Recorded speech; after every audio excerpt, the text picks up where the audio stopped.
আজকের ভিডিওটা আপনাদের সঙ্গে শেয়ার করতে পেরে আমার ভীষণ আনন্দ হচ্ছে। সকাল থেকে মন খারাপ ছিল, একটা বিশেষ টেকনিক্যাল রিজনে আজকে সুদীপার সংসারের এপিসোড আপলোড করা যায়নি।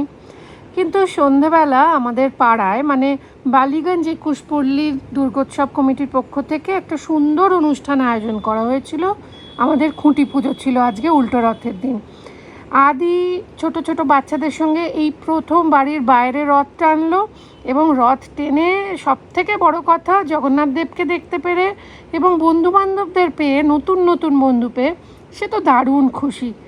জগন্নাথ দেবের রথ টানা বলে কথা, এবং ওরা পুরো এলাকাটা পরিক্রমা করেছে এবং এটি একটি বাড়ির রথ, আমাদের পাড়ার একটি বাড়ির রথ। এবং এই যে কচিকাচাদের দেখছেন, এরা সবাই সুন্দর সুন্দর বাচ্চা, সবাই খুব ভালো, কি মিষ্টি করে ওরা নিজেরা কাঁসর ঘণ্টা বাজিয়ে জগন্নাথ দেবকে একটু বড়দের হেল্প নিয়ে গেছে পুরো গোটা জায়গাটা, এবং আমাদের যেখানে পাড়ার পুজো হয় দুর্গা মণ্ডপ, সেটিও প্রদক্ষিণ করেছে। আমার আজকে তারপর না মনটা কীরকম ভালো হয়ে গেল। বাড়িতে এসে দেখলাম টেকনিক্যাল যে কারণ ছিল সেগুলো সব সলভ হয়ে গেছে। কাল সকাল 9টার সময় আপলোড হয়ে যাবে আমাদের নতুন এপিসোড সুদীপার সংসার।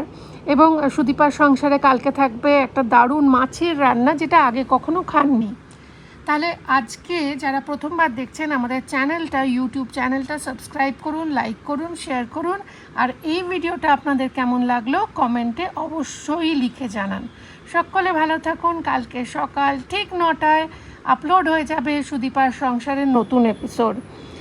আজকে এখানেই বলি টাটা। না, আজকে টাটা বলবো না, আজকে বলবো জয় জগন্নাথ।